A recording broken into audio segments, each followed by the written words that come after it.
North America इस रूप में इंपोर्टेंट कॉन्टिनेंट है कि दुनिया के कुछ बड़े बड़े देश यहाँ पर स्थित हैं जो politically and economically they are very very sound. तो नॉर्थ अमेरिका में दो कौन से ऐसे देश हैं जो G7 या G8 के मेंबर है? तो ऑब्वियस बात है USA and Canada. USA and Canada दुनिया के ये बड़े देश हैं इकोनॉमिक पॉइंट ऑफ व्यू से, यानी कि बहुत ज्यादा विकसित हैं, हाईली इंडस्ट्रियलाइज्ड हैं, इसीलिए G7 या G8 का गठन भी हुआ था। और बच्चों आकार की दृष्टि जब देखेंगे तो यहां पर खास बात दिखाई देगी कि दुनिया के दो सबसे बड़े देश भी यहीं पे हैं। जैसे सेकंड लार्जेस्ट कंट्री कौन सी है? कनाडा, यहीं पर है नॉर्थ अमेरिका में। उसके बाद जो दूसरा देखेंगे यानी कि चौथे नंबर पर पोजीशन बनाने वाला दूसरा देश देखेंगे तो यहां पर आपका यूनाइटेड स्टेट्स ऑफ अमेरिका, यानी कि आफ्टर कह सकते हो रशिया, दूसरे नंबर पर कनाडा, तीसरे नंबर पर चाइना एंड चौथे नंबर पर आपको मिल जाएगा यूएसए। आजकल अभी आप लोगों ने मूवी देखी होगी डंकी। क्यों डंकी देखी होगी आप लोगों ने? दुनिया के अधिकांश देशों से लोग बच्चों यूएसए और कनाडा की ओर जाने के लिए उत्सुक रहते हैं, ताकते रहते हैं भैया कहां पे गली है, कौन सा कोना है जहां से निकल के हम पहुंच जाएं, और भाई एक बार पहुंच गए ना तो जीवन बन जाएगा। और उस चक्कर में बच्चों जिन अमानवीय स्थितियों का लोग सामना करते हैं अनपैरेलल है, आप लोगों ने मूवी में देखा भी होगा। तो इस पॉइंट ऑफ व्यू से आप कह सकते हैं कि कनाडा और नॉर्थ अमेरिका, कनाडा यूएसए महत्वपूर्ण देश हैं कि हर व्यक्ति जानने को यहाँ पे उत्सुक रहता है कि भाई चले जाएं, कुछ बात हो जाए, वहां पे वीजा मिल जाए, भाई वर्क वीजा, ये बहुत सारी चीज। तो चला जरा हम लोग देखते हैं नॉर्थ अमेरिका को। नॉर्थ अमेरिका दुनिया का तीसरा सबसे बड़ा महाद्वीप, जानते होंगे आप लोग। This is a third largest continent after Asia और अफ्रीका। एशिया लगभग 30%, तो अफ्रीका कितना था? 20%। तो भाई तीसरे नंबर पर जो नॉर्थ अमेरिका है इसकी कितनी है? 16%। तो 16% भूमि के साथ यह दुनिया का तीसरा सबसे बड़ा महाद्वीप कह सकते हो। इस पॉइंट ऑफ व्यू से यह इंपॉर्टेंट हो जाता है। ठीक है, अब जब नॉर्थ अमेरिका में हम लोग जाएंगे तो नॉर्थ अमेरिका में बहुत सारी चीजें देखते हैं आप लोग। नॉर्थ अमेरिका में देखेंगे इसके चारों ओर वाटर बॉडी, जरा पहले हम देख लें, क्योंकि यदि महाद्वीप है तो महाद्वीप मतलब चारों ओर से जल से घिरा हुआ। तो इसके नॉर्थ में देखो कौन कौन से ओशन है। नॉर्थ में आपको एक ओशन दिखाई देगा, आर्कटिक दिखाई दे रहा, देखिए यहां पर आर्कटिक ओशन होगा इस एरिया में, है ना, ये रहा आर्कटिक ओशन। परंतु इस आर्कटिक ओशन के बहुत सारे सीज भी मिलेंगे। जैसे यहीं पे देखो ये रहा ब्यूफोर्ट सी, देखो बच्चों उसका पार्ट है ब्यूफोर्ट सी, लोकली दिखाई दे रहा है। फिर यहां से आप लोग ऐसे निकलेंगे, ये देखिए जल संधि मिलेगी। यहां पे देखो जल संधि है कौन सी? बेरिंग जल संधि मिली सबको। बेरिंग जल संधि, बेरिंग जल संधि इंपोर्टेंट इस रूप में है कि यह आर्कटिक रीजन को, यानी कि आर्कटिक महासागर को प्रशांत महासागर से जोड़ती है, ध्यान रखना, इसीलिए पेपर में प्राय पूछी भी जाती है। और अलग किसको करती है? तो बहुत सिंपल सी बात है, देखिए नॉर्थ अमेरिका और इधर क्या है? एशिया। ये देखिए एशिया। तो अब यहां पर बेरिंग स्टेट्स जब पहुंचते हैं तो यहां पे देखो पैसिफिक ओशन है, नॉर्थ पैसिफिक ओशन। और पैसिफिक ओशन जब आगे बढ़ते हैं बच्चों तो देखो यहां पर नीचे की ओर, यहां देखो पनामा तक। पॉलिटिकल मैप देखो आप लोग, यदि आपके पास है तो नॉर्थ अमेरिका पॉलिटिकल मैप देखो, नीचे पॉलिटिकल और फिजिकल दोनों, नीचे देखोगे पनामा स्थिमस होगा। ये देखो पनामा स्थिमस मिला। पनामा स्थिमस जो है आप कह सकते हैं ये साउथ अमेरिका से जुड़ा हुआ है, एक बहुत ही संकरा भूखंड है। देखो देखो बच्चों यहीं पे होगी आपकी, ये देखो 23.5 डिग्री नॉर्थ, ये रही जा रही है, है ना, मैक्सिको होते हुए, और ये देखो यहीं पर आपकी होगी 66.5 नॉर्थ, ये जा रही है ना, ये रही ठीक। 66.5 नॉर्थ जो है अलास्का और कहां से जा रही है, कनाडा से, और वहीं आगे ग्रीनलैंड से जा रही होगी, देखो ये ग्रीनलैंड है, यानी कि उत्तरी भाग जो है इसका पोलर जोन में है, और पोलर जोन होने का मतलब है बच्चों उत्तरी भाग में बहुत अधिक ठंड होगी। ठंड बहुत ज्यादा होगी, इसका मतलब उसके जनसंख्या विस्तार, उसकी वनस्पति, जीव जंतुओं, सब पे प्रभाव पड़ेगा। बिल्कुल, इसलिए तुम लोग देखोगे कनाडा आकार की दृष्टि से दुनिया का दूसरा सबसे बड़ा देश है, परंतु जनसंख्या की दृष्टि से बहुत छोटा देश है। हमारे बच्चों एक आध कोई ठीक ठाक जो राज्य है ना भारत का, उत्तर प्रदेश तो बहुत बड़ी चीज है। उत्तर प्रदेश के तो हो सकता है 4-5 जिले मिला दोगे उतने में ही काम हो जाएगा। इलाहाबाद, पटना, इलाहाबाद, लखनऊ, मेरठ, 2-4 जिले मिला दो ना, उतने में काम हो जाए। जनसंख्या की तो बात ही मत कर। पॉपुलेशन के हिसाब से जो छोटे मोटे ठीक ठाक वाले मीडियम साइज के जो कुछ राज्य हैं उनके हिसाब से इसकी पॉपुलेशन। तो भाई इतने बड़े क्षेत्र में बताइए पॉपुलेशन क्यों नहीं है इतना ज्यादा। तो बच्चों इतनी कठोर जब सर्दी पड़ती है, -30, 40, 50, 60 डिग्री तक जब टेम्परेचर पहुंचता है ना, तो जीवन ठप हो जाता है। ध्यान रखना, जीवन लगभग 2-2.5 महीने एकदम ठप रहता है, बचाना मुश्किल हो जाता अपने को। जरा सी लापरवाही नया बच्चा पैदा जो हुआ है उसके जीवन को खतरा में डाल सकता है। तो रेट ऑफ सर्वाइविंग कम होता है। ध्यान रखना। भारत में क्यों इतने लोग जनसंख्या क्यों है यहाँ पे भाई, तो बहुत सिंपल सी बात है। भारत की जलवायु ना तो गर्म है ना तो ठंडी है ना। यहाँ तो लोग कहते हैं अरे बालक है पल जाएगा, क्या है, साल 6 महीने देखो उसके बाद बालक हमारे पल जाते। होता है कि नहीं। एक हाफ कच्छी पहने हुए, न भी पहने हुए, सब दौड़ते रहते, अपना तो ऊपर वाला है रखवाला, उसी ने हमें है पाला। यहाँ पे बेटा ना माँ बाप विशेष ध्यान दे तो ऊपर वाला सेकंडों में ही कहता आजा बहुत देर हो गई आजा। तो यहां पर जनसंख्या कम पाई जाती। चलिए खैर, इसके बाद देखो यहां पर दुनिया का सबसे बड़ा द्वीप भी स्थित है इसी महाद्वीप में।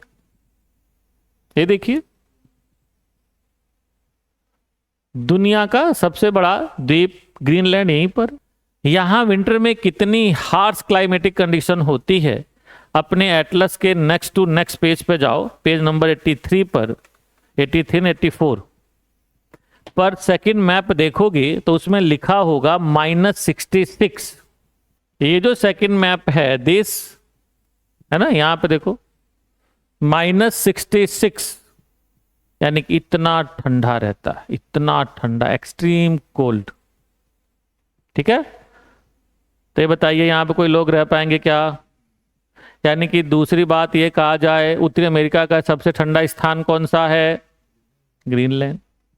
देखो बच्चों कितनी सारी पर्वत श्रृंखलाएं, देखो इसमें आप ऊपर से चलो तो देखो यहाँ पे ब्रुक्स रेंज है, टॉप पे देखो ये रही ब्रुक्स रेंज, फिर यहाँ पे देखो अलास्का रेंज दिखाई दे रही है, उसके नीचे देखो यहीं पे बगल में मैकिनले रेंज, मैकेंजी मिली, फिर वहीं उसके नीचे देखो कोस्ट रेंज होगी, है ना, कोस्ट रेंज, फिर वहीं देखो नीचे कैस्केड रेंज, तट के साथ में देखो नीचे ये रही कैस्केड रेंज मिल गई।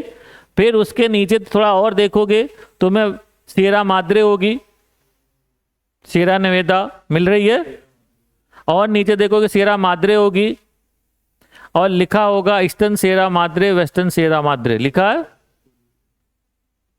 इसे कहा जाता है ऑक्सीडेंटल कोर्डिलेरा, ओरिएंटल कोर्डिलेरा, है ना। अब ये बात आ रही आपके माइंड में आना चाहिए था कि सर ये कोर्डिलेरा क्या है। पर्वतों का एक बृहद समूह जो विभिन्न काल के एवं विभिन्न प्रकार से बने होते हैं। 2 करैक्टर दिखाई दे रहा है, पर्वतों का समूह विभिन्न काल के कोई हो सकता है 5 करोड़ साल, कोई 10 करोड़ साल, कोई 12 करोड़ साल, कोई 8 करोड़ साल, कोई 15 करोड़ साल, कोई 18 करोड़ साल। ठीक है, यानी कि जैसे फैमिली में विविध एज ग्रुप के लोग पाए जाते हैं, है ना। एक बड़ी फैमिली में देखो कि विभिन्न एज ग्रुप के लोग होते हैं, तो ऐसे ही कोर्डिलेरा में विभिन्न प्रकार के पर्वत होंगे, विभिन्न प्रकार से बने होते हैं। बच्चों, आप लोगों ने पढ़ा है पर्वत विभिन्न प्रकार से बने होते हैं, चाहे हो सकता है वलन की क्रिया से, भ्रंशन की क्रिया से, हो सकता है निक्षेपण की क्रिया से, ज्वालामुखी की क्रिया से, यही सब बनते हैं ना पर्वत। ये पर्वत बच्चों अलग अलग, कहीं पर कोई पर्वत जैसे मान लो रॉकीज है, ये बना हुआ है आपका वलन की क्रिया से, यंग फोल्डेड माउंटेन्स कहलाता है। तो वहीं आप सियरा निवेदा देखोगे कि ब्लॉक माउंटेन का सबसे बड़ा एग्जाम्पल है। तो वहीं इंटरेस्टिंग बात आप देखोगे बच्चों, पठार भी मिलेंगे। आप ध्यान दो तो यहां पे बहुत सारे पठार देखने को मिलेंगे, है ना। जैसे यहीं पे देखो कोलंबिया पठार है, यहां पे देखो आप लोगों को मिलेगा। जहां रॉकी माउंटेन का एम होगा उसी के आसपास मिलेंगे कोलंबिया पठार। ठीक है, उसी के नीचे आप आओगे कोलोराडो पठार मिलेगा, देखो उसी के नीचे थोड़ा सा चलते रहो कोलोराडो पठार मिल जाएगा। और उसी के नीचे चले जाओ मैक्सिको में तो मैक्सिकन पठार होगा, ये देखो मैक्सिकन पठार है ना। हो सकता है पेपर में इनका ऑर्डर लगवा दिया जाए, पेपर में आपके ऑर्डर लगवा दिए जाएंगे, यानी कि लोकेशन वाइज उत्तर से दक्षिण अरेंज करिए। ठीक है, या पर्वत श्रेणियों को दे दिया जाए, जैसे एकदम उत्तर में कौन सी है, ब्रुक्स रेंज है। उसके बाद देखोगे वहीं पे अलास्का रेंज होगी, उसके बाद कोस्ट रेंज होगी, है ना। उसके बाद कैस्केड रेंज है, फिर सियरा निवेदा है, फिर माद्रे है ना, eastern Sierra Madre, western Sierra Madre. तो कहने का मतलब ये बच्चों, जब मैप भरोगे तभी ये पिक्चर माइंड में इमेजिन होगी। मैं कितना हूं यहां पढ़ा के चला जाऊंगा, आज इस समय कितना हूं रट लोगे, प्रॉब्लम हो जाएगी। ठीक है, फिर यहीं पे देखो बच्चों पठार भी, पठार के अलावा मरुस्थल भी होंगे। जरा थोड़ा ध्यान से देखो तो यहीं पे देखो, यहां वेस्टर्न साइड मोजावे डेजर्ट हो गए, देखो है वहीं पे। और वहीं बगल में देखोगे थोड़ा ऊपर डेथ वैली भी होगी, है डेथ वैली, मृत घाटी। और उसी के नीचे एक बार फिर आ जाओ वहीं मोजावे डेजर्ट से नीचे की ओर, तो आपको सोनारन डेजर्ट भी दिखाई दे रहा होगा। यहीं देखो, ये सोनारन, ये कई बार कंट्री के साथ मैच कराया जाता है। डेथ वैली उत्तरी अमेरिका का सबसे निम्न स्थान एवं विश्व का सबसे गर्म स्थान, ब्रैकेट में लिख लो 2011 से। 2011 से पहले माना जाता था अल अजीजिया, आज भी कई जगहों पर बुक में अल अजीजिया ही मिलेगा। पर बट बच्चों न्यू रिसर्च से अब ये कंफर्म हुआ है कि now highest temperature recorded in death valley. कई विद्वान कहते हैं जो वहां पर 58 के आसपास टेम्परेचर रिकॉर्ड किया गया है, अल अजीजिया में कहा जाता है, वो 1922 में रिकॉर्ड किया गया। और उस समय हमारे पास कितने एक्यूरेट थर्मामीटर्स और इंस्ट्रूमेंट थे, ये कह पाना बड़ा मुश्किल है कि उन्होंने एक्यूरेटली कितना टेम्परेचर नापा होगा। बट यहां पर लंबे समय तक ऑब्जर्वेंस के बाद एकदम अल्ट्रा मोड इंस्ट्रूमेंट से टेम्परेचर जब रिकॉर्ड किया गया तो 56 पॉइंट समथिंग पाया गया। So now it is considered as a world's highest temperature. ठीक है, तो ये बताइए नॉर्थ अमेरिका में सबसे ज्यादा टेम्परेचर कहाँ मिलता है, डेथ वैली में। वर्ल्ड का कहाँ मिलता है, डेथ वैली में। नॉर्थ अमेरिका का सबसे ठंडा स्थान कौन सा है, ग्रीनलैंड। ठीक है, अब हम जब इसके बाद आगे बढ़ते हैं तो तुम लोग कुछ खास तरह से यहां पे भी एक चार्ट बनाओ आप लोग, और चार्ट बना के उसको, ये जो पर्वत है ना, पर्वत श्रृंखलाएं, इनको भरो। जैसे मान लो पर्वत रेंज देश, तो मान लो बच्चों मैं कहूं अलास्का कहां पर है,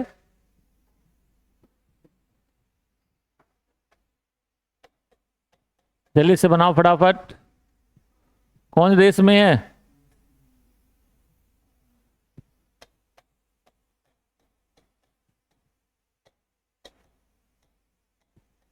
संयुक्त राज्य अमेरिका। ठीक है,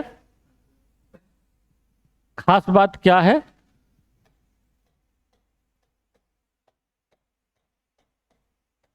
नवीन वलित पर्वत है। ठीक है,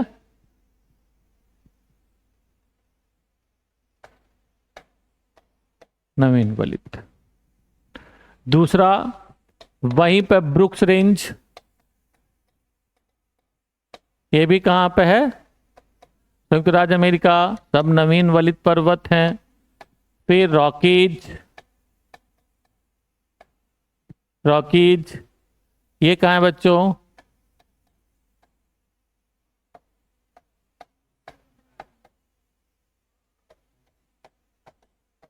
है ना, ये भी नवीन वलित पर्वत है। फिर वहीं पर सीरा निवेदा,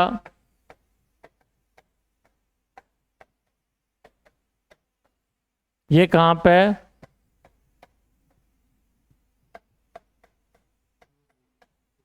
ब्लॉक पर्वत है। फिर यहीं पे कोस्ट रेंज है।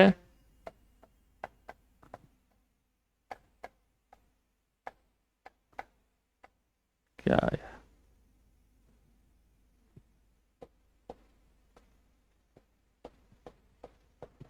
कोस्ट रेंज कहां पर है ये?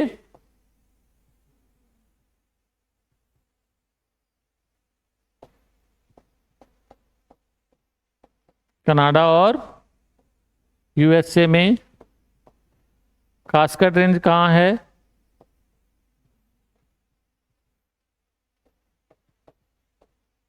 यूएसए में है।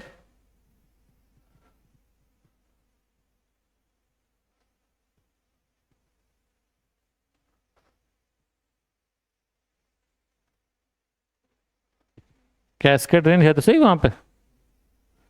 फिर वहीं पे तुम लोग देखो ऑक्सीडेंटल सेरा माद्रे,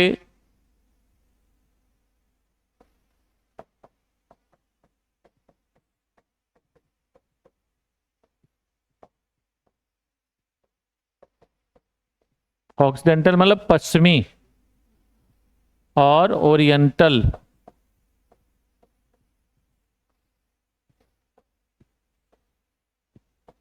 ओरिएंटल सेरा माद्रे,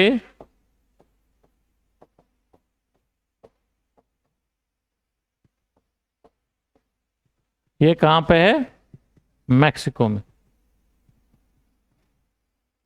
ठीक है, ये तुम लोग चर्चा में कई बार सुनते होगे, यहां पर ज्वालामुखी का विस्फोट, जैसे देखो ईस्टर्न साइड में चोटी होगी पोपोकेटेपिटल, अभी कुछ दिनों पहले जबरदस्त ज्वालामुखी का विस्फोट हुआ था।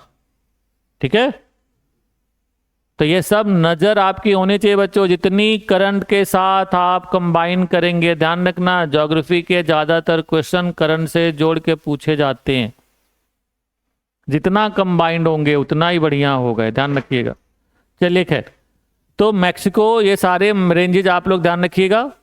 इसी में दो एक और छोटे छोटे एक रेंज है, पूरब साइड में देखो एक रेंज होगी यहाँ पर, अपलेशियन रेंज। कौन से देश में? यूएसए। क्या खास बात है भाई? लिख लो, विश्व में कोयले का सबसे बड़ा भंडार, बिटुमिनस कोयले का सबसे बड़ा भंडार। समझ गए बच्चों? तो इसकी चोटी कौन सी है जरा बताओ? Mount Mitchell. चोटी कौन सी है? माउंट मिशेल, याद रहेगा। तो ये सभी यहाँ की पहाड़ियां हुई। फिर जरा पठार देख लो जल्दी से फटाफट। आप देखेंगे इस रीजन में ही कोलंबिया पठार है, कोलंबिया पठार देश।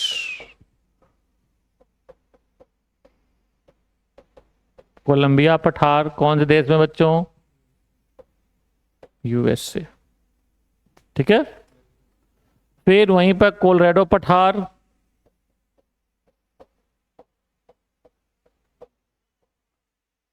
यूएसए, ठीक है।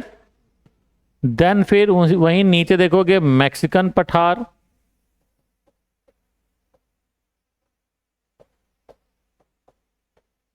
कहां पे है, क्यों फेमस है, लिख लो। दुनिया की सबसे बड़ी चांदी की खान, दुनिया की सबसे बड़ी चांदी की खान चिहुआहुआ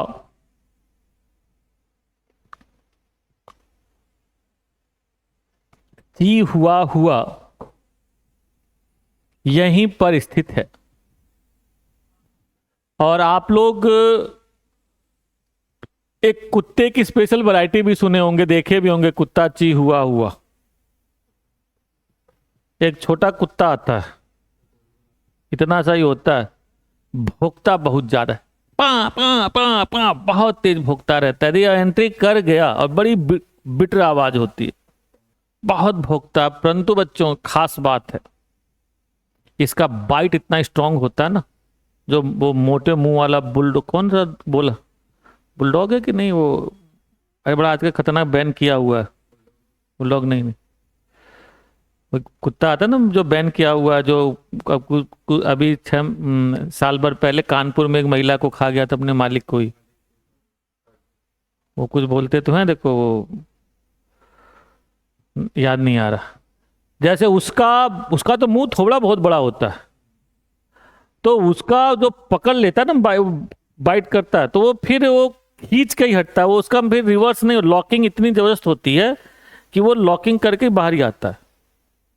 एक बार लॉक कर दिया तो चाहे कुछ भी हो, यदि अचानक डीप काट लिया और वो उसमें फंस गया ना, क्या बोलते हैं, हड्डी में, हड्डी में, तो बेटा हड्डी को भी खींच के गिराएगा। ऐसे ये भी कुत्ता होता कि भोंकता है, और यदि बात आ गई तो काटता है, तो काटता है तो खींच के ही लाता है। तो बड़े खतरनाक कुत्ते माने जाते, यद्यपि देख के ना खतरनाक नहीं लगता, मरियल से होते हैं और बहुत तेज बोलते रहते हैं। तो इस तरह से बाकी तो जो कुत्ते आप लोग जो सोचो शौकिया वाले कुत्ते होते हैं, शौकिया वाले नहीं होते इतना, ये कई बार शिकार उकार में बड़ा यूज होता है, पतला सा होता है तो बिल में घुस जाता है, जैसे खरगोश वरगोश कहीं छुपा हुआ है, खरगोश है, या मान लो छोटा मोटा ये जो सुअर वगैरह होती हैं, तो बिल में घुस के खींच लाता है, इस पॉइंट ऑफ व्यू। चलिए खैर, तो चिहुआहुआ ध्यान रखिएगा, चांदी की सबसे बड़ी खान, ठीक है। इसके बाद मरुस्थल देखोगे, 2 आपको मिलेंगे। तो बच्चों सबसे पहले मोजावे कहां पर है, यूएसए, ठीक है। फिर वहीं पर एरिजोना, वो शायद आप में नहीं दिया होगा, परंतु राज्य के नाम से दिया होगा, पॉलिटिकल मैप देखोगे तो उस एरिया में एरिजोना राज्य भी होगा, फिनिक्स जिसकी कैपिटल होगी। जहां पर मोजावे है ना, मोजावे के जो थोड़ा अंदर साइड में देखोगे तो वहीं पर आपको एरिजोना स्टेट भी मिलेगा यूएसए का, पॉलिटिकल मैप में देखो, हाँ वही वाला एरिजोना। वर्ड से भी ध्यान दो, अपने आप मीनिंग निकल जाएगी। एरिड जोना स्पेनिश है वर्ड दोनों। एरिड पर तो पढ़ा होगा आप लोगों ने, एरिड मतलब शुष्क, जोना जोन मतलब जोना स्पेनिश है ना, तो जोन से वर्ड बना जोना, तो क्या अपने आप में मीनिंग निकली, शुष्क क्षेत्र। इसी के बारे में लिख लो। यह दुनिया में सबसे ऊंचे ऊंचे कैक्टस के लिए प्रसिद्ध है। सबसे ऊंचे ऊंचे कैक्टस के लिए प्रसिद्ध है।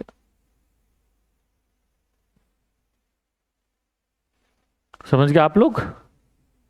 इस एरिया में यदि आप जाएं और आपको प्यास लगे तो परेशान बिल्कुल मत होइए, कैक्टस को काटिए और किसी कपड़े में रख के उसे खूब पीट दीजिए, और पीट के कपड़े को निचोड़ दीजिए, खूब पानी निकलेगा, पी लीजिए पानी, कोई प्रॉब्लम नहीं, ठीक है। परंतु ऐसा ना हो कि वीरेंद्र कहे भाई पानी आगे भी जरूरत पड़ेगी, 2-4 लीटर पानी भर लेते, है ना।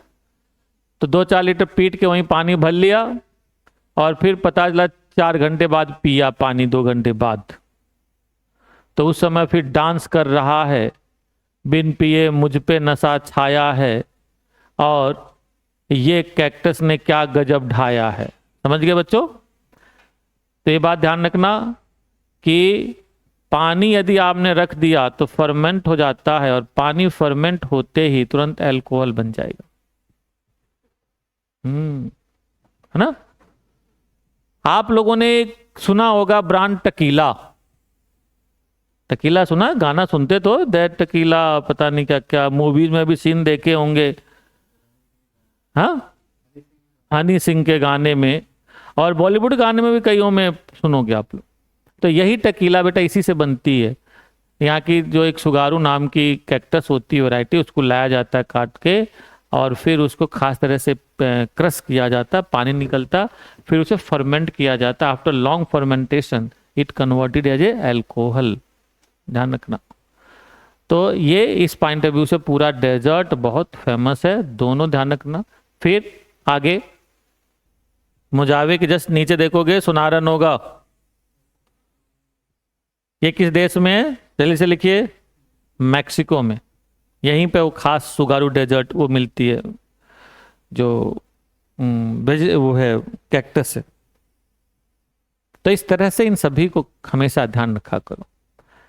तो यहाँ के ये क्या हो गए, पर्वत पठार, ठीक है। अब मैदान भी देख लो बच्चों। आप लोग इसके बीच में देखो तो आपको कुछ मैदान भी मिल रहे होंगे। ये देखो मैदान है, ये देखो ग्रेट प्लेन लिखा हुआ, देखो लिखा हुआ। फिर ये देखो सेंट्रल प्लेन यहां पे लिखा होगा आपके, लिखो ग्रेट प्लेन यूएसए कनाडा, इसके पॉइंट में लिख लो। यह दुनिया के सबसे बड़े मैदानों में से एक है। इसे रोटी की टोकरी भी कहा जाता है, रोटी की टोकरी भी कहा जाता है। यहां पर बड़े स्तर पर पशुपालन भी होता है। आप लोग अपने एटलस के नेक्स्ट पेज पे जाओ, जो इकोनॉमी वाला पेज है, फर्स्ट इकोनॉमी मैप देखो, तो then you will see number of beef cattle and dairy cattles and pigs. देखो यहाँ पे ये इस वाले मैप में देखो आप लोग, है ना, देखो सिंबलाइज किया है कि नहीं।